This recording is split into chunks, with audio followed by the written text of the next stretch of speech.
hamka, kapal padang pasir. Unta itu bisa berjalan sambil ngangkut barang ratusan kilometer. Unta itu dengan bobot yang berat, minum satu kali. Unta itu minum satu kali banyak, kemudian di badannya nyimpen air, sehingga ratusan kilometer dia nggak berhenti, kuat. Disebutnya pun kapal padang pasir.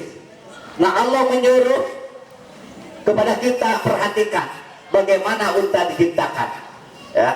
Apalah yang turun ilal ibli kaifa khuliqat wa ila samai kaifa rufiat, dan langit bagaimana ditinggikan. Coba ini langit, mana ujungnya, tanpa tepi, tanpa tiang, nggak tahu ujungnya di mana, ya.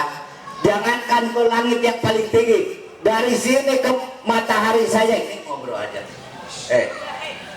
jaraknya cahaya matahari baru sampai ke bumi 8 menit setengah, sedangkan kecepatan cahaya 300.000 km per detik. Kalau dikali 8 menit setengah berapa? Hampir berapa? 150 juta kilometer, ya, jarak matahari ke bumi yang 8 menit. Bulan yang bintang yang paling dekat ke bumi namanya bintang Alpha, itu cahaya baru sampai 4 tahun cahaya. Sedangkan jarak dari galaksi Bima Sakti ke Andromeda ke Gajah Mada itu jaraknya 2.700 tahun cahaya baru sampai.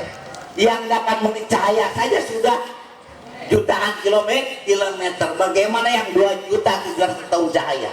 Allah menyuruh kepada kita untuk merenung bagaimana langit ditinggikan.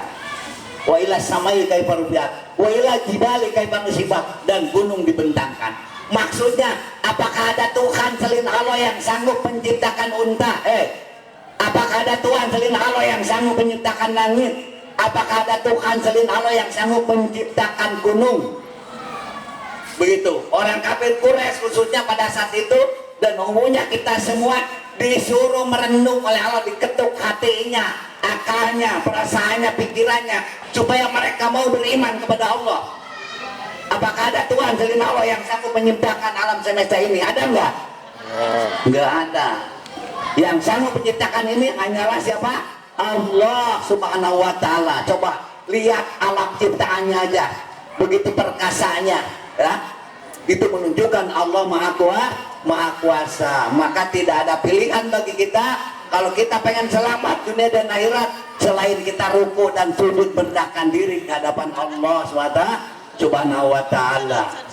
Dulu Allah pernah menciptakan umat yang paling gagah perkasa. Dalam Al-Quran disebutkan lam yakhluq qablaha wa ba'da. Allah tidak pernah menciptakan makhluk yang seperti itu sebelum dan sesudahnya. Bapak lupa lagi ayatnya. Yang terjemahnya demikian, Allah tidak pernah menciptakan umat yang seperti itu sebelum dan sesudahnya. Siapa umat yang gagah perkasa? Coba siapa yang tahu? Kaum siapa? Kaum Ad dan kaum Samud. Luar biasa, mampu bikin rumah di dalam gunung batu dibolongin sama dia, gunung batu besar, dia bikin rumah. Kekuatannya sampai disebutkan kaum Ad itu, urat-urat itu bagaikan kawat baja. Kalau kita ngangkat satu batu besar 10 orang, tapi kaum Ad, kaum Samud 1 orang. Tapi walaupun mereka gagah perkasa, ketika Allah menurunkan Adam, 1 orang pun tidak ada yang bisa selamat dari hadapan Allah SWT. Apalagi umat Nabi Muhammad yang lembek-lembek, yang kecil-kecil begini, ya. Kalau Allah menurunkan Adam, sekejap akan binasa, ya. Jadi maksudnya tidak ada pilihan bagi kita kalau kita pengen selamat, bahagia dunia dan akhirat, selain kita merendahkan diri di hadapan Allah, beribadah kepadanya. Pengen gak selamat dari neraka? Pengen masuk surga? Harus bagaimana kira-kira kalau pengen masuk surga? Beriman dan bertakwa. Tapi Bapak lihat dari kalian semuanya ini wajah-wajah surgawi semuanya, ya.